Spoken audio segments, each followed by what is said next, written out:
सूक्ष्मदर्शी, ठीक है। यहाँ पर हम लोग डिस्कस करेंगे सूक्ष्मदर्शी की विभेदन क्षमता क्या होती है और उसके बाद में सूक्ष्मदर्शी की विभेदन सीमा, ये दोनों चीजें हम लोग डिस्कस करेंगे।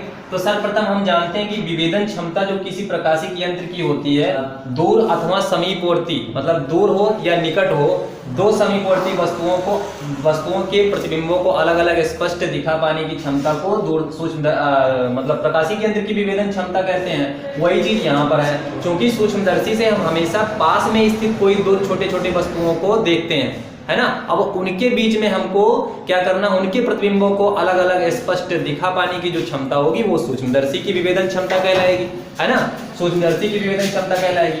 कहने का मतलब यह है कि जैसे सूक्ष्मदर्शी से हम क्या करते हैं, दूर पास स्थित जो आपके निकट होगा, मान लीजिए बायोलॉजी की आप स्लाइड ले रहे हो, बायोलॉजी की स्लाइड पे आपने कुछ सैंपल लिया हुआ है और इस सैंपल को आप सूक्ष्मदर्शी के अभिदृश्य के सामने रख दोगे, सूक्ष्मदर्शी के अभिदृश्य के सामने रख दोगे और उसको जो है सूक्ष्मदर्शी में देखोगे, ठीक है। तो अब यहाँ पर चूंकि ये पार्टिकल जो होते हैं, या आप अणु देख रहे हो, या आप कहिए कि मतलब उनके बीच में कोई मतलब बहुत छोटी छोटी वस्तुओं को देख रहे हो, तो उस स्थिति में क्या होगा कि उनका स्पष्ट प्रतिबिंब प्राप्त करने की जो क्षमता होगी कि दो वस्तुओं के बीच में, है ना, दो वस्तुओं के बीच में जो है उनका प्रतिबिंब अलग अलग स्पष्ट प्राप्त हो, वही क्या कहलाएगी, सूक्ष्मदर्शी की विभेदन क्षमता कहलाएगी, ठीक है। सूक्ष्मदर्शी की विभेदन क्षमता हो जाएगी। अब दूसरी चीज ये है कि सूक्ष्मदर्शी की विभेदन सीमा। सूक्ष्मदर्शी की विभेदन सीमा क्या है, तो सूक्ष्मदर्शी की विभेदन क्षमता के व्युत्क्रम को सूक्ष्मदर्शी की विभेदन सीमा कहते हैं, ठीक है। ये चीज हुआ। अब इसको हम समझ लेते हैं कैसे, कि मान लीजिए आपके पास कोई दूर वस्तु थी, दो वस्तु थी, आपने सूक्ष्मदर्शी से देखा और आपने सूक्ष्मदर्शी से देखा, आपको दोनों बढ़िया से अलग अलग नजर आ गए, ठीक है। अब दूरी को हम और घटा दे रहे हैं, लो इतना दूरी कर दिए, अब भी आपने स्पष्ट प्रतिबिंब प्राप्त कर लिया, थोड़ा सा और हम कम कर दे रहे हैं दूरी को, ठीक, दोनों वस्तुओं के बीच की दूरी को और थोड़ा सा हम कम कर दे रहे हैं। उस स्थिति में क्या हो रहा है कि प्रतिबिंब हमको अलग अलग नजर आ रहा है, लेकिन अगर इससे थोड़ा सा भी हमने अलग कर दिया, मतलब थोड़ा सा और कम कर दिया, उस स्थिति में हमको प्रतिबिंब अलग अलग नहीं दिखाई पड़ेगा। तो बस यही जो न्यूनतम दूरी होगी वो सूक्ष्मदर्शी की विभेदन सीमा कहलाएगी। समझ में आया। तो सूक्ष्मदर्शी की विभेदन सीमा ऐसे आप बोल सकते हो कि सूक्ष्मदर्शी के द्वारा दो निकट स्थित समीपवर्ती वस्तुओं के बीच की न्यूनतम दूरी, जिससे उनका उन दोनों वस्तुओं का अलग अलग स्पष्ट प्रतिबिंब प्राप्त किया जा सके, सूक्ष्मदर्शी की विभेदन सीमा कहलाती है, ठीक है।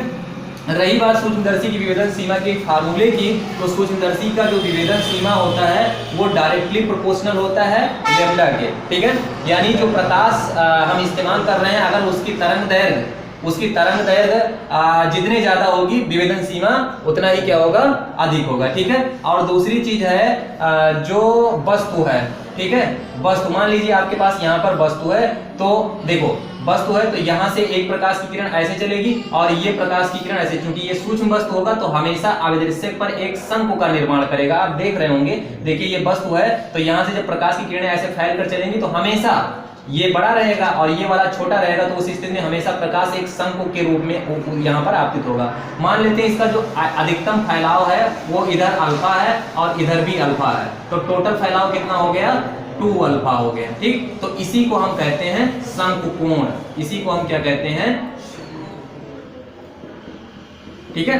तो अब जो है ये शंकुकोण के व्युत्क्रमानुपाती होता है, ठीक। कौन, विभेदन सीमा जो है, सूक्ष्मदर्शी की विभेदन सीमा जो होती है वो आपतित प्रकाश की तरंग, मतलब जिस प्रकाश की तरंग दैर्घ्य में हम उसको देख रहे हैं उसकी तरंग दैर्घ्य के अनुक्रमानुपाती तथा उस वस्तु के द्वारा सूक्ष्मदर्शी के अभिदृश्य पर बनाए गए शंकुकोण के व्युत्क्रमानुपाती होता है। ये दो चीज आप ध्यान रखिएगा, ठीक। और प्रयोगों के द्वारा देखा गया कि इसकी जो पूरा मतलब अगर हम वैल्यू की बात करें तो ये बराबर हमारा हो जाता है 1.22 लैम्डा टाइम्स अपॉन 2 अल्फा, ठीक। और अल्फा को ही हम ये चीज भी कह देते हैं, क्योंकि ये बहुत सूक्ष्म होगा तो उस स्थिति में हम यहाँ पर ये भी कह सकते हैं 2 साइन अल्फा भी कह सकते हैं, ठीक। तो ये हमारे पास हो जाएगी सूक्ष्मदर्शी की विभेदन सीमा हो जाएगी। अब रही बात, अगर सूक्ष्मदर्शी की विभेदन सीमा हम जान गए हैं तो हम सूक्ष्मदर्शी की विभेदन सीमा को बढ़ा कैसे सकते हैं, सूक्ष्मदर्शी की विभेदन सीमा को बढ़ा कैसे सकते हैं? सीमा बढ़ाने से लाभ क्या होगा भाई? सीमा अगर हम बढ़ा देंगे तो क्षमता हमारी घट जाएगी। इसलिए अब हम कोशिश क्या करेंगे कि विभेदन सीमा को कम कर दें। विभेदन सीमा को कम कर दें तो हम विभेदन क्षमता को बढ़ा सकते हैं, क्योंकि हम जानते हैं इन दोनों के बीच में व्युत्क्रम रिलेशन होता है। तो अब क्या कर सकते हैं भाई? अल्फा को तो हम कुछ कर नहीं सकते हैं, ठीक, अल्फा को कुछ नहीं कर सकते हैं, लेकिन हम इस जो हमारे पास यहाँ पर तरंग दैर्घ्य है, वो तरंग दैर्घ्य को अगर हमें मेंटेन कर लूं, देखो इसकी क्षमता की अगर मैं बात करूं तो अगर आपका जो वस्तु है भाई, वस्तुएं आपको कब तक दिखाई पड़ेंगी? जब तक कि वस्तु का जो आकार है, वस्तु की जो लेंथ है, वो उसकी जो लंबाई है, वो आपका जो प्रकाश है, जिस प्रकाश में आप देख रहे हो, उस प्रकाश की तरंग दैर्घ्य के कोटि का है, उससे बड़ा होना चाहिए, है ना? प्रकाश की तरंग दैर्घ्य की कोटि से बड़ा होना चाहिए वस्तु का आकार। लेकिन यदि ऐसा हो जाए कि जो वस्तु का आकार है प्रकाश की तरंग दैर्घ्य की कोटि से छोटा हो जाए, तो उस स्थिति में आपको वस्तु किसी भी कीमत पर नहीं दिखाई पड़ेगी। बात समझ रहे हो ना? हम मानते हैं कि जो हम विजुअल लाइट होता है उसका जो आकार होता है वो 4000 एंगस्ट्रॉम के आसपास में होता है, ठीक, दृश्य प्रकाश की बात करें तो। इसीलिए देखो सूक्ष्मदर्शी की भी एक सीमा होती है कि उससे छोटी वस्तु को आप नहीं देख पाओगे। ऐसा नहीं कि सूक्ष्मदर्शी से चाहे जितनी छोटी वस्तु हो आप उसको देख ले जाओगे, ऐसा नहीं है। सूक्ष्मदर्शी से आप उतनी छोटी वस्तुओं को देख पाओगे जो 4000 एंगस्ट्रॉम की कोटि की होंगी, समझ रहे हो ना? यानी प्रकाश की, जिस प्रकाश में आप देख रहे हो उस प्रकाश की तरंग दैर्घ्य की कोटि के हो या उससे बड़ी होनी चाहिए, कम नहीं होनी चाहिए। अगर उससे कम हो जाएगा, उस वस्तु का आकार उससे भी छोटा हो जाएगा, तो उस स्थिति में वस्तु नहीं दिखाई पड़ेगी। अब देखो सूक्ष्मदर्शी की जगह पर अब नए जमाने में क्या किया जाता है? आधुनिक समय में एक और नई सूक्ष्मदर्शी आ गई है जिसको हम कहते हैं इलेक्ट्रॉन सूक्ष्मदर्शी, ठीक है? उसका नाम है इलेक्ट्रॉन सूक्ष्मदर्शी। तो इसमें अंतर, उसमें और उसमें अंतर क्या है? दोनों में अंतर सिर्फ और सिर्फ इतना है कि इलेक्ट्रॉन सूक्ष्मदर्शी में जो है, जो हम यहाँ पर लाइट यूज कर रहे थे, प्रकाश यूज कर रहे थे, है ना? सूर्य का प्रकाश यूज कर रहे थे देखने के लिए, प्रकाश यूज कर रहे थे। यहाँ पर हम प्रकाश यूज नहीं करते हैं। यहाँ पर हम क्या करते हैं? हम जो है इलेक्ट्रॉन पुंज का इस्तेमाल करते हैं, और इलेक्ट्रॉन पुंज का जो वेवलेंथ होता है वो और भी छोटा होता है। अपेक्षाकृत जो लाइट होती है उसकी वेवलेंथ से इलेक्ट्रॉन पुंज की जो वेवलेंथ होती है वो और भी छोटी होती है।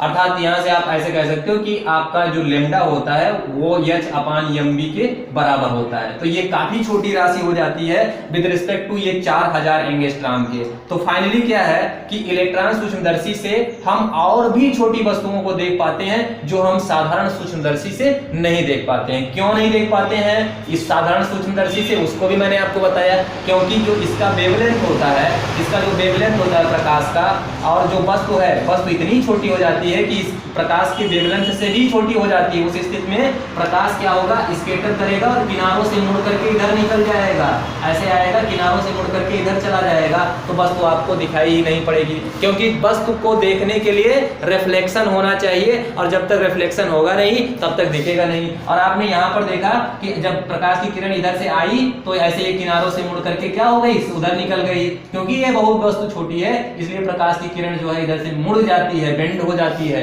ये हम लोगों ने विवर्तन में पढ़ा है। तो इसी के कारण जो है हमको ये वस्तु दिखाई नहीं पड़ेगी। हम लोग बहुत चीजें नहीं देख पाते हैं, जैसे हम लोग गैस के मॉलिक्यूल्स नहीं देख पाते। क्यों नहीं देख पाते हैं? क्योंकि जो प्रकाश की किरणें हैं वो उनका जो गैस के अणु होते हैं उनका आकार जो है, जो वेवलेंथ होती है प्रकाश की उससे भी छोटी है, ठीक है ना? उससे भी छोटी, जिससे प्रकाश क्या होता है उधर से ऐसे गया और मुड़ करके उधर निकल जाता है, परावर्तित होता ही नहीं है। परावर्तित नहीं होगा तो हमको वो चीज दिखाई नहीं पड़ेगी। बात समझ में आया? ठीक, तो इस तरह से ये जो इलेक्ट्रॉन सूक्ष्मदर्शी है ये साधारण सूक्ष्मदर्शी के ही जैसा है, बिल्कुल वैसा ही है। से अंतर सिर्फ इतना है कि यहाँ पर हम लोग क्या करते हैं, श्वेत प्रकाश में हम देखते हैं वस्तु को, यहाँ पर हम श्वेत प्रकाश में ना देख करके जो है इलेक्ट्रॉन पुंज में देखते हैं। और इलेक्ट्रॉन पुंज की जो वेवलेंथ होती है वो श्वेत प्रकाश से और कम होती है, जिससे इसकी इफिशिएंसी और बढ़ जाती है। उसी सूक्ष्मदर्शी की इफिशिएंसी और बढ़ जाती है और वो आप पहले से और छोटी वस्तुओं को का भी स्पष्ट प्रतिबिंब दिखा पाता है। बात समझ में आए?